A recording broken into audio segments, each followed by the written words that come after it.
प्रिय विद्यार्थियों नमस्कार। हमारे YouTube चैनल आकृष्ट क्लासेस में आपका स्वागत है। प्रिय विद्यार्थियों, कल हमने आपको पिछले वीडियो लेक्चर में क्वेश्चन नंबर 1 से 11 तक के सारे क्वेश्चंस करवा दिए हैं वास्तविक संख्या क्लास 10th की। और आज हम बालाजी प्रकाशन से 12वें क्वेश्चन नंबर से 21 तक के सारे क्वेश्चन सॉल्व करवाएंगे। उसमें अगर कहीं पर डाउट या क्वेरी होगी तो आप निस्संदेह हमसे पूछ सकते हैं। दोस्तों फिर हम चलते हैं क्वेश्चन नंबर 12 की ओर। तो क्वेश्चन नंबर 12 कहता है वह महत्तम संख्या ज्ञात कीजिए जो 245 या 1029 को विभाजित करने पर प्रत्येक स्थिति में शेषफल 5 देती है। तो आपको कोई एक ऐसी संख्या के बारे में बताना है जिस संख्या से इसको भाग दिया जाए तो भी शेषफल 5 आए और उसी संख्या से इसको भी भाग दिया जाए तो भी शेषफल 5 आए। इसका मतलब ये हुआ किसी संख्या को अगर आप भाग देते हो और शेषफल 5 आता है तो इसका मतलब ये हुआ कि अगर उस संख्या से 5 को इस संख्या से 5 को घटा दिया जाए तो उस संख्या से अगर आप इसको डिवाइड करोगे तो शेषफल 0 हो जाएगा। इसका मतलब ये हुआ यही कार्य इस पर भी अप्लाई होगा कि अगर इस संख्या से 5 को घटा दिया जाए तो उस संख्या से अगर हम डिवाइड इसको करेंगे तो शेषफल 0 आएगा। भाई जैसे आपको दिया हो 12 डिवाइडेड बाई 77। अगर इस संख्या 77 को आप किससे 12 से भाग करोगे तो 12 पंचे 7 12 छंग 72, मतलब 12 छंग 72 आपको कटेगा और 77 से 72 घटाओगे तो आपका क्या आएगा 5। देखिए शेषफल ये 5 आ गया। अर्थात इस संख्या मतलब किसी संख्या मतलब 12 से किसी संख्या की जगह पर आपको क्या रखना है 12। जैसे यहाँ कहते हैं ना महत्तम संख्या ज्ञात की जो इतने या इतने को विभाजित करने पर प्रत्येक स्थिति में शेषफल 5 देते हैं। तो ये संख्या मतलब ये जो 12 यहाँ लिखी इसी टाइप की आपको संख्या ज्ञात करनी है कि इस संख्या से अगर इसको भाग करेंगे तो शेषफल 5 आता है। अगर ये शेषफल जो आ रहा है अगर इस 77 से हम क्या करें घटा दें, मतलब 77 से माइनस कर दें 5 तो आएगा कितना 72। अगर इस संख्या को अब जो है इस संख्या से डिवाइड करें तो शेषफल 0 नहीं आएगा। मतलब देख लीजिए आप 72 लिखा है, इसको आप 12 से डिवाइड करिए तो 12 छंग 72 पूरा कट रहा है, मतलब केवल शेषफल 0 हो जाएगा। इसी तरीके से मतलब यह कि जो भी संख्या दी हो अगर उससे हम शेषफल वाली संख्या को घटा देंगे तो उसका जब डिवाइड करेंगे तो शेषफल 0 हो जाएगा। इसका मतलब ये हुआ कि इन दोनों संख्याओं को अगर उस संख्या से हम डिवाइड कर रहे हैं तो आपको शेषफल 5 आ रहा है। अगर इन दोनों संख्याओं से 5 को हम घटा दें और तब आप इस संख्या और इस संख्या का HCF निकाल लो तो वह महत्तम संख्या हो जाएगी। तो इससे हम करेंगे क्या 245 से 5 को घटाएंगे और 1029 से भी 5 को घटाएंगे, मतलब शेषफल जो भी आ रहा होगा उसको इन दोनों संख्याओं से घटाकर उसका HCF निकालेंगे यूक्लिड विभाजन प्रमेय का विधि से। तो देखते हैं हम कैसे करते हैं। क्वेश्चन नंबर 12 देखेंगे। जैसे लिखा है 245, तो 245 से हमने 5 को घटा दिया 240 आया और 1029 था 1029 से हमने 5 को घटा दिया 1024 आया। तो 240 और 1024 जो अब आया है इसका अगर हम डिवाइडेशन करेंगे उस संख्या से तो दोनों स्थिति में आपका शेषफल क्या होगा 0 होगा। तो अब इन दोनों संख्याओं से हम क्या करेंगे आपको HCF निकालना होगा यूक्लिड विभाजन प्रमेय का विधि से। तो 240 से डिवाइड करेंगे 1024 को तो ये कितनी बार में जाएगा 4 बार में। 4 बार में 4 से 0 का गुणा करेंगे 0 आएगा, 4 चौक 16 के 6 1 हासिल होगा और 4 दूनी 8 1 9, तो ये 960 बनेगा। 4 से 0 घटाओगे 4 आएगा, 2 से 6 जाएगा नहीं हासिल लेंगे इधर, 12 से 6 जाएगा 6 बचेगा, 9 से 9 घटा दोगे कुछ नहीं आएगा। तो अब इधर बन गया 64। अब 64 से क्या करेंगे इसको डिवाइड कर देंगे मतलब 240 को, तो 240 इधर लिख लिए 64 यहीं रहेगा। 64 से अगर 240 को काटेंगे 3 बार में कटेगा तो 3 चौक 12 के 2 हासिल 1, 3 छक 18 1 19 हो जाएगा। अब यहाँ 10 से 2 घटाएंगे 8 आएगा, यहाँ 3 बचा 3 से 9 जाएगा नहीं 13 में से 9 जाएगा 4 बचेगा, 1 से 1 0 हो जाएगा। तो 48 यहाँ आया। अब 48 से किसको डिवाइड करेंगे इसको, तो यहाँ पर 64 उतार लेंगे तो 48 से कम 48 फिर 64 घटाओगे 16 आएगा, 16 और यहाँ पर इस 48 को यहाँ भाग में ले आएंगे तो 16 तियाँ 48 पूरा कट गया, मतलब शेषफल आपका क्या हो गया 0। जिस स्थिति में शेषफल 0 होगा वहाँ पर जो भाजक होगा वही आपका HCF कहलाएगा, मतलब इसका जो HCF आया वो हो जाएगा 16। और यही आपको HCF ही निकालना था कि वह महत्तम संख्या ज्ञात की, तो इसका आंसर क्या हो जाएगा 16।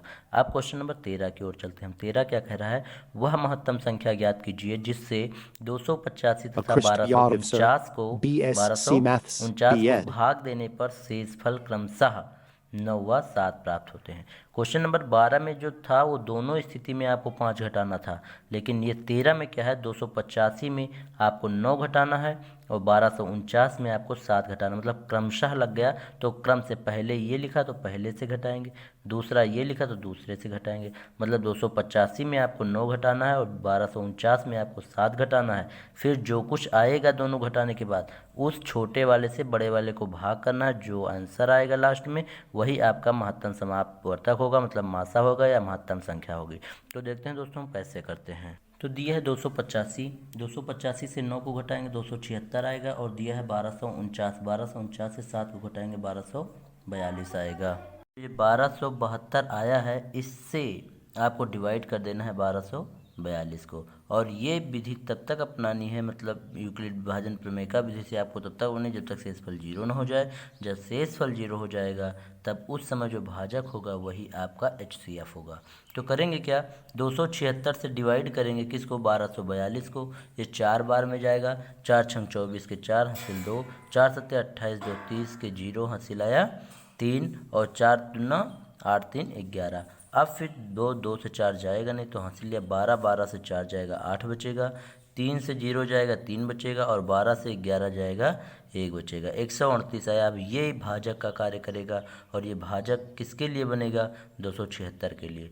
तो 276 यहाँ उतार लेंगे और 138 से भाग करेंगे 2 बार में जाएगा, 138 दूना 276, ये कट जाएगा। यहाँ पर जो शेषफल होगा वो 0 हो जाएगा। जिस समय शेषफल आपका 0 हो जाए उस समय जो भाजक होता है वही आपका HCF कहलाता है। अतः HCF इज इक्वल टू 138। इस प्रकार से क्वेश्चन नंबर 13 आपका खत्म। अब क्वेश्चन नंबर 14 की ओर हम लोग चलते हैं। क्वेश्चन नंबर 14 कह रहा है कि संख्या 65 व 117 का HCF HCF ज्ञात कीजिए तथा इसे इतने के रूप में प्रकट कीजिए। तो इन दोनों का HCF आप कई बार इससे पहले क्वेश्चंस कर चुके हो कि इतने व इतने का HCF आपको ज्ञात करना है, और जो HCF आएगा उसको इसके बराबर में लिखना है। उसके बाद आप चाहो तो XY का मान भी बता सकते हो। ठीक है, तो 65 से डिवाइड करिए 117 को, और यह प्रोसेस तब तक करते जाइए जब तक शेषफल 0 ना आ जाए। वही प्रोसेस आपको लगाना है। देखिए हम कैसे करते हैं। देखिए दिया है 65 और 117। 65 से डिवाइड किया 117 को एक बार में जाएगा, तो एक बार में 65 एकम 65 हुआ, 7 से 5 जाएगा 2, और 11 से 6 जाएगा 5। ये आया शेषफल। इस शेषफल से फिर इसको भाग करते हैं तो 52 एकम 52, 5 से 2 जाएगा 3 बचेगा, 6 से 5 जाएगा 1 बचेगा 13 आ गया। अब फिर इससे भाग करते हैं किसको, 52 को। तो 52 को भाग करोगे 13 चौको 52, पूरा पूरा कट गया। जो शेषफल रूप की चीज़ आई वो यहाँ पर 0 हो गई। यहाँ पर शेषफल क्या हो गया, 0। जिस समय शेषफल 0 हो जाए उसी समय जो भाजक होता है वो आपका HCF होता है। अतः HCF बराबर कितना हो जाएगा, 13। और जो HCF आया है आपका उसको आपको बराबर में लिखना है किसके, इस वाले के। आपको क्वेश्चन में दिया है कि 65x प्लस 117y बराबर आपको HCF के लिखना है, तो HCF लिख दिया। अब इसको x y के ऐसे मान आप बता सकते हो जो इस समीकरण को संतुष्ट करते हो। तो ऐसा मान क्या हो जाएगा, x बराबर 2 और y बराबर -1। x बराबर 2 यहाँ पर रखोगे और y बराबर -1 रखोगे, तब इसका गुणा करने के बाद जो जोड़ घटाव आएगा वो 13 ही होगा। मतलब x बराबर 2 तो 65 दूना 60 दूना 120, मतलब 130 बनेगा। 65 दूना 130 बनेगा, और माइनस 117 एकम 117 प्लस माइनस माइनस हो जाएगी क्योंकि आगे माइनस लगा है, तो माइनस का 117 होगा। तो 117 आप लिख कर देख लीजिए। अब देखिए 130 से 117 घटाओगे तो आपका कितना आ जाएगा, 13 ही आएगा, जो कि आपको बराबर में लिखना ही था। तो इस प्रकार से प्रिय विद्यार्थियों, मैं उम्मीद करता हूँ कि क्वेश्चन नंबर 17 भी आपको क्वेश्चन नंबर 14 भी आपको समझ में आया होगा। अब हम चलते हैं क्वेश्चन नंबर 15 की ओर। देखते हैं क्वेश्चन नंबर 15 में क्या दिया है कि यदि 56 व 72 का HCF D है। अगर 56 व 72 का HCF निकालें तो D है, मतलब इससे इसको डिवाइड करें, वही प्रोसेस यूक्लिड विभाजन प्रमेय से, तो उसका HCF जो भी आएगा उसे हम D के बराबर में लिखेंगे। तो x व y के वे मान ज्ञात कीजिए, x व y के वे मान ज्ञात कीजिए जो D बराबर इतने को संतुष्ट करते हैं। मतलब अब वही प्रोसेस जिसे यहाँ पर मैंने इसके बराबर में 13 रखा था, उसी प्रकार से इस 56x प्लस 72y बराबर में जो HCF आएगा वो रखना है आपको। और फिर क्या कहते हैं, यह भी सिद्ध कीजिए कि इस प्रकार प्राप्त एक्स वाई अद्वितीय नहीं है। अद्वितीय नहीं है इसका मतलब उनका कोई यूनिक सॉल्यूशन नहीं है, अर्थात वैल्यू चेंज करने पर उनके मान बदलते रहेंगे एक्स के और उनको संतुष्ट करते रहेंगे। तो अद्वितीय नहीं है ये आपको सिद्ध करना है। तो चलिए देखते हैं फिर। तो देखिए सबसे पहले हम करेंगे क्या, 56 से 72 को डिवाइड करेंगे तो एक बार में जाएगा, 12 से 6 जाएगा 6 बचेगा, 6 से 5 जाएगा 1 बचेगा 16 है। अब 16 से 56 को हम क्या करेंगे डिवाइड करेंगे तो 16 तियाँ 48, 48 को घटाओगे 8 आएगा। 8 से फिर आपको 16 को डिवाइड कर देना तो 8 दूनी 16। देखिए शेषफल आपका 0 हो गया, वहीं पर जो आपका भाजक होता है वही आपका HCF कहलाएगा। तो इस सवाल के लिए आपका HCF 8 हो गया, मतलब 56 व 72 का HCF देखा जाए तो क्या हो जाएगा 8। अब 8 को आप चूँकि आपको दिया गया है D बराबर 56x प्लस 72y, तो D की जगह पर आपको 8 रखना है तो D बराबर 8 रख दिया, 56x ऐसे और 72y ऐसे। अब क्या करेंगे, इसमें x की वैल्यूज आपको फाइंड करना है और ये बताना है, सिद्ध करना है कि इनका ये एक अद्वितीय हल नहीं है। अद्वितीय का मतलब एक हल होना चाहिए, ठीक है, और अद्वितीय हल नहीं है इसका मतलब क्या हुआ कि ये दोनों इनको संतुष्ट करना चाहिए। ठीक, तो ये x बराबर 4 व y बराबर 3, माइनस का 3 रखने पर समीकरण सिद्ध होता है। अर्थात आप देख सकते हो 8 बराबर 56 और x की जगह पर 4 रख दिया, प्लस 72 y की जगह पर -3 रख दिया। 56 गुणे 4 करोगे और 72 गुणे -3 करोगे, जोड़ो घटाओ मतलब घटाओगे तो ये इधर भी 8 आ जाएगा। तो 8 बराबर 8 हुआ, अतः यह सिद्ध हुआ कि यह एक अद्वितीय हल नहीं है। बस इसी प्रकार से क्वेश्चन नंबर 15 का सॉल्यूशन हो गया। अब हम चलते हैं क्वेश्चन नंबर 16 की ओर। देखते हैं क्वेश्चन नंबर 16 में क्या दिया है। वह महत्तम संख्या ज्ञात कीजिए जिसमें 2053 व 967 को भाग देने पर शेषफल क्रमशः 5 व 7 आता है। देखिए प्रिय स्टूडेंट्स, हमने इस तरीके के क्वेश्चंस कई सारे करवाए हैं। आपको कुछ नहीं करना, जो क्रमशः लगा होता है ना, क्रमशः का मतलब ये होता है कि जो पहले यहाँ दिया है वो पहले के लिए है, जो दूसरी संख्या दी है वह दूसरे के लिए है। मतलब 2053 से आपको 5 घटा देना है पहले और 967 से 7 घटा देना है, फिर जो संख्याएं प्राप्त होंगी उनका आपको HCF ज्ञात कर लेना है। तो देखिए हम कैसे करते हैं। दिया है 967 माइनस 7 कर दिए हमने, 960 आ गया। 2053 दिया था उससे 5 हमने माइनस कर दिया, 2048 आ गया। अच्छा, ये माइनस क्यों किया? क्योंकि ये शेषफल बच रहे थे, इसके लिए इतना शेषफल बच रहा था और इसके लिए इतना, इसलिए इससे इसको हमने इससे इसको डिवाइड मतलब माइनस कर दिया और 2053 से 5 को माइनस कर दिया। अब जो कुछ आया इनका HCF निकालना आपका सेफ है, इससे आप इसको डिवाइड करो, HCF वही एल्गोरिथम विधि लगाओ और आपका सॉल्यूशन आप पा जाओ। तो 960 से आप 2048 को क्या किए, डिवाइड 2 बार में गया, 1920 आया। इसको जब घटाया तो 128 आया। 128 से अब 960 को हम क्या करेंगे, पुनः डिवाइड करेंगे, वो जाएगा 7 बार में। तो 7 बार में 128 से आप मल्टीप्लाई करोगे तो 896 आएगा। इसको घटाओगे 64 बनेगा। अब 64 से फिर डिवाइड करोगे 128 को, या 2 बार में कट जाएगा, 64 दूना 128। यहाँ पर शेषफल आपका 0 हो गया। और जिस समय आपका शेषफल 0 हो जाए, मैंने कई बार आपको बता रखा, वही आपका जो भाजक होगा उस समय वही आपका HCF होगा। अतः आपका जो HCF आया वो क्या होगा, 64। यही आपका यहाँ पर आंसर हो जाएगा। तो अब इस प्रकार से क्वेश्चन नंबर 16 आपका खत्म हुआ। अब हम चलते हैं क्वेश्चन नंबर 17 की ओर। क्वेश्चन नंबर 17 आपसे कह रहा है वह महत्तम संख्या ज्ञात कीजिए जिससे 398, 436 व 542 को भाग देने पर शेषफल क्रमशः इतने इतने व इतने बचता है। मतलब 7, 11 व 15 आता है। देखिए आपने अभी तक क्वेश्चन जो पढ़े हैं वो 2 शेषफल केवल बचते थे, 2 संख्याएं दी होती थी, उनका क्रमशः 2 शेषफल बचते थे। लेकिन यहाँ पर 3 संख्याएं दी हैं और क्रमशः शेषफल कितने बच रहे हैं, 3। तो पूरा का पूरा प्रोसेस 2 ही जैसा होगा। मतलब आप जैसे 398 यहाँ लिखा है तो उसके लिए 7 घटाना है, 436 लिखा है तो 11 घटा देना, 542 लिखा है तो उससे 15 घटा देना। अब जो तीनों संख्याएं आएंगी पहले किन्हीं 2 संख्याओं को लेकर आप HCF निकाल लेना। फिर जो उन दोनों से HCF निकलेगा उस HCF से आपको तीसरी वाली संख्या लेकर HCF निकालना है। जो फिर लास्ट में आपका HCF आएगा वही आपका फाइनल HCF या महत्तम संख्या होगी। तो देखिए दोस्तों हम कैसे करते हैं। तो दिया क्या था 398, हमने क्या किया उससे 7 माइनस किया, 391 आया। अब ये जो दिया था इससे हमने 11 माइनस किया 425 आया, और जो ये दिया है 542 इससे 15 घटाया 527 आया। अब इन तीनों को घटाने के बाद ये जो तीनों संख्याएं मिली हैं इन्हीं का आप HCF निकालो। तो पहले हमने 391 को और 425 को ले लिया, 391 से भाग किया 425 को, एक बार में जाएगा 391 कम 391 घटाएंगे, यहाँ 34 आ गया। 34 से अब पुनः 391 को डिवाइड करेंगे, 11 बार में जाएगा, पूरा पूरा कैंसिल होगा, तो आपका क्या हो जाएगा, यहाँ पर जब घटाएंगे तो 17 से शेषफल आ जाएगा।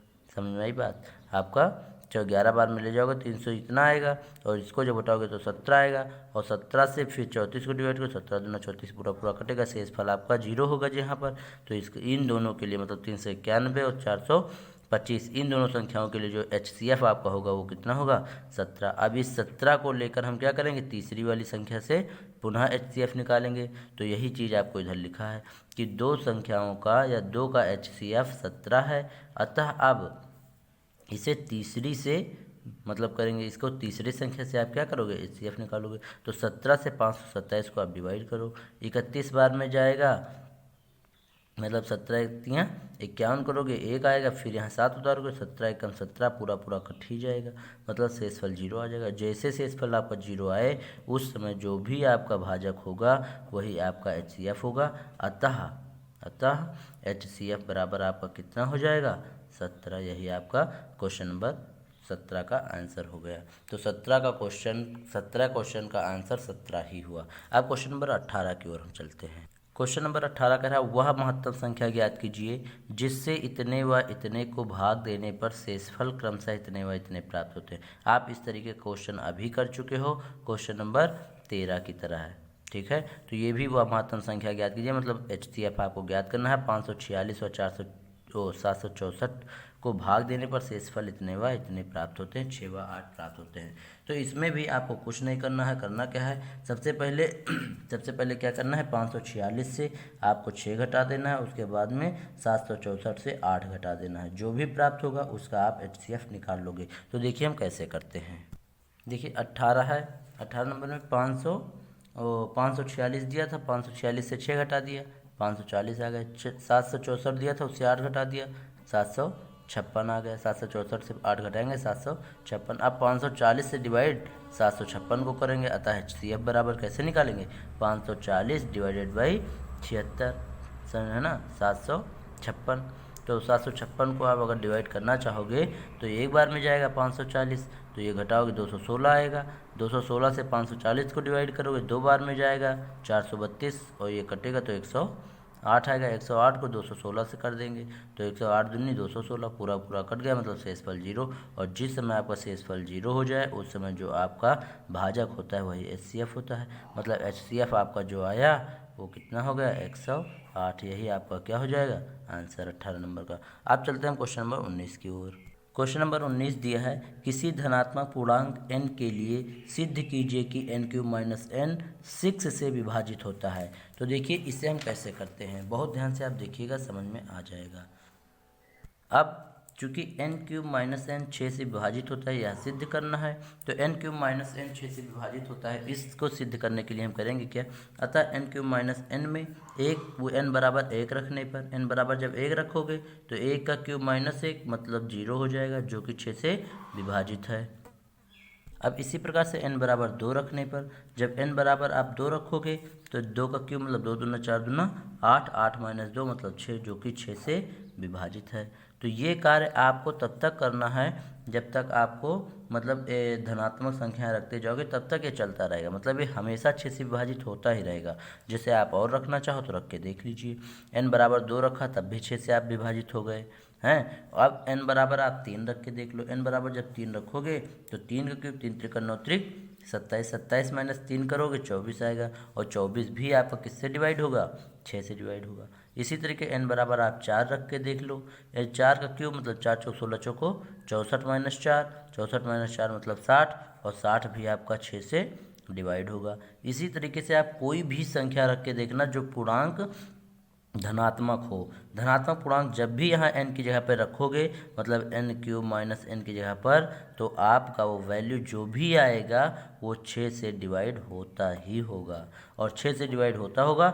अतः इसका मतलब ये हुआ, हमने आपको एग्जाम्पल 3-4 तक रख के दिखा दिया, आप चाहो तो और भी रख सकते हो। ये कोई छोटा सवाल नहीं कि आप 4 तक रखे हैं, हम तुम भी 4 तक रखो, आप और भी रख सकते हो सके आप 3 तक ही रख के ये बात बोल दो, हो सके आप 6 तक रखो, 8 तक रखो, 10 तक संख्याएं रखो, जितना चाहो आप उतने तक रख सकते हो।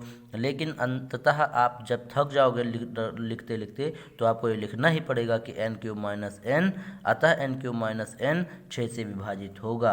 कब? 6 से कब विभाजित होगा? जब क्या? जब n एक धनात्मक पूर्णांक हो। एक धनात्मक पूर्णांक मतलब n बराबर क्या होना चाहिए? 1 2 3 4 5 6 7 ऐसो ऑन।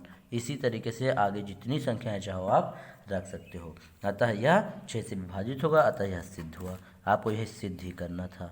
तो समझ में उम्मीद करता हूँ कि क्वेश्चन नंबर 19 भी आपको समझ में आया होगा। चलते हैं हम क्वेश्चन नंबर 20 की ओर। क्वेश्चन नंबर 20 आपका कह रहा है, किसी पूर्णांक q के लिए सिद्ध कीजिए कि किसी धनात्मक पूर्णांक का वर्ग 5q 5q+1 तथा 5q+4 के रूप का होता है। तो चलिए देखते हैं हम इसको कैसे सॉल्व करते हैं।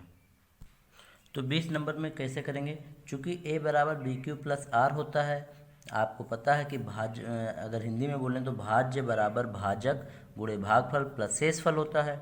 जहाँ पर ध्यान ये रखना है कि जो r की वैल्यू होती है, मतलब शेषफल की जो वैल्यू होती है, वो 0 से या तो बड़ी होती है या 0 के बराबर होती है। 0 से बड़ी या बराबर होती है, लेकिन ध्यान ये रहे कि भाजक जो होता है उससे छोटी ही होती है।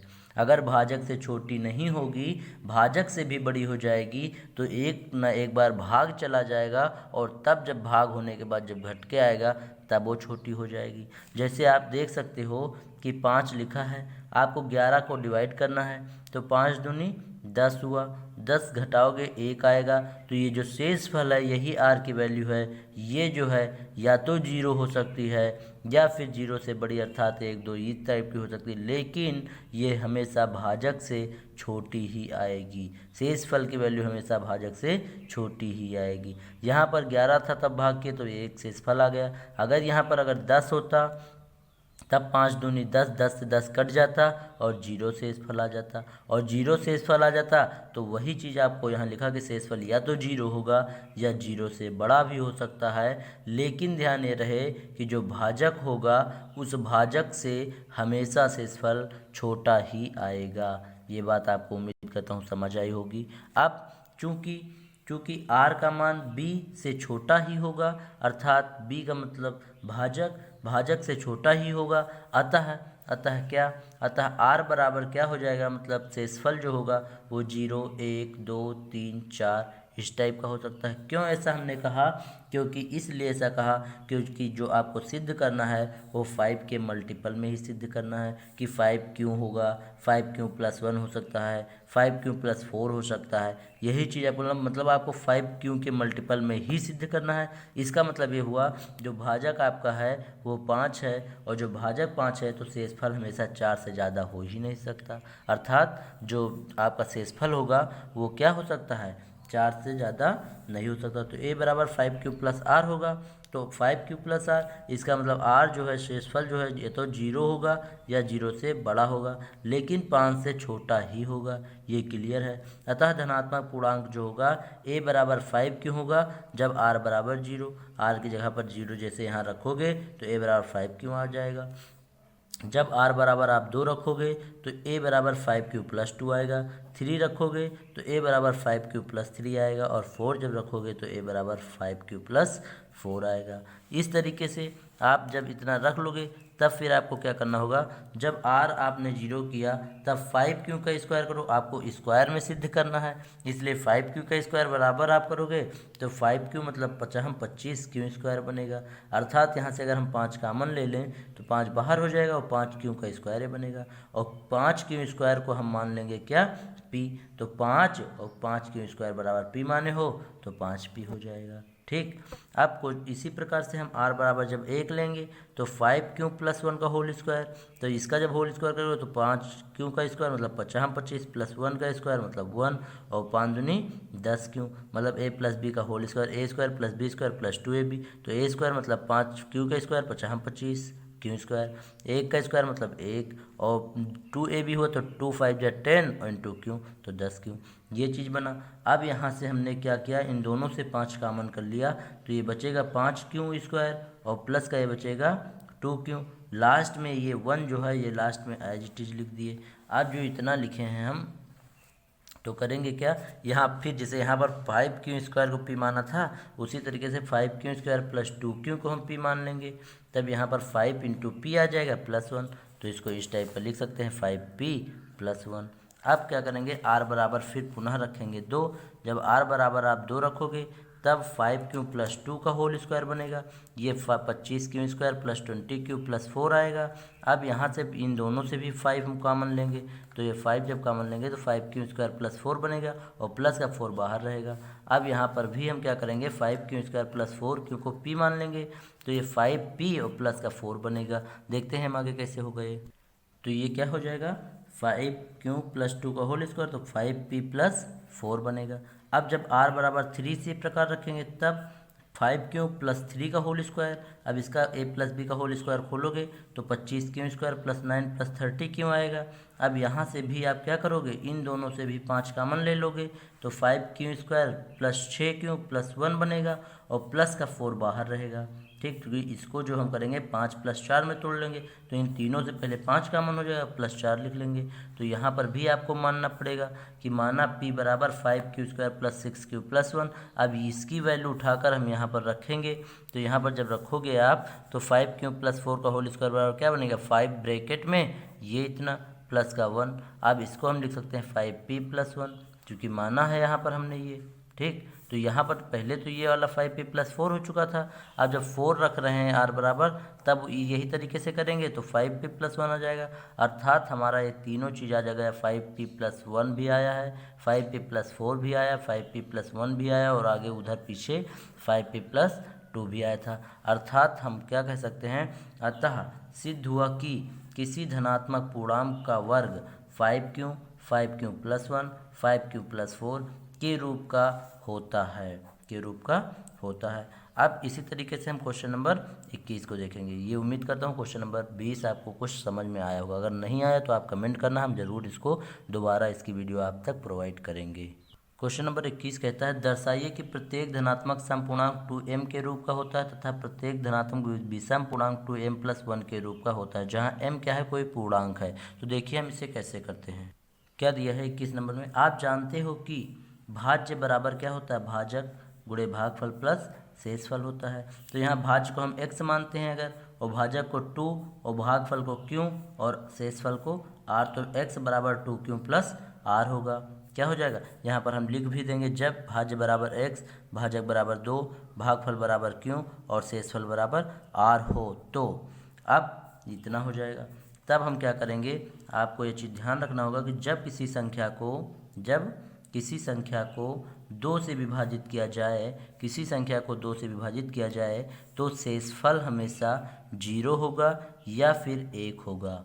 अतः जब शेषफल 0 हो, जैसे आप लिख लेना 2 से आप डिवाइड करके देख लीजिए 3 को, तो शेषफल 2 एकम 2, शेषफल 1 आ गया। आप यहीं पर 4 रख लीजिए, 2 दूना 4, शेषफल 0 हो गया। 5 रख लीजिए, 2 दूना 4, शेषफल 1 हो गया। तो इसी तरीके से जितने भी संख्याएं आप रखते जाओगे और डिवाइड करते जाओगे तो शेषफल 0 या 1 ही आएगा, इसके सिवा और कुछ नहीं आएगा। तो r बराबर 0 होगा जब, मतलब शेषफल 0 होगा, तब x बराबर क्या हो जाएगा 2q, अर्थात सम संख्या। तथा जब r बराबर 1 होगा तब x बराबर क्या होगा 2q प्लस 1, क्योंकि r की जगह 1 रख दिया तो 2q प्लस 1। इसी तरीके से आगे हम चलते जाएंगे, मतलब ये सम संख्या 2q टाइप की होगी और विषम संख्या 2q प्लस 1 टाइप की होगी। अतः आपको क्या ध्यान देना है, ध्यान रखिए कि अतः प्रत्येक विषम पूर्णांक 2q प्लस 1 के रूप में होता है तथा प्रत्येक धनात्मक समपूर्णांक 2q के रूप का होता है। यही हमें सिद्ध करना था, प्रूफ हो गया। हमेशा ध्यान रखिए जो समपूर्णांक होगा 2m के रूप का होगा और जो विषम पूर्णांक होगा वो 2m प्लस 1 के रूप में होगा। और ये चीज़ यहाँ पर आप समझ लीजिए, ताकि आगे चलकर जब आप द्विघात समीकरण पढ़ोगे तो वहाँ कहीं ना कहीं सवाल भी आएगा समपूर्णांक मानने के लिए और विषमपूर्णांक मानने के लिए, तो आप 2m और 2m+1 टाइप का मान भी सकते हो। तो प्रिय दोस्तों, मैं ये उम्मीद करता हूँ कि ये एक्सरसाइज 1.1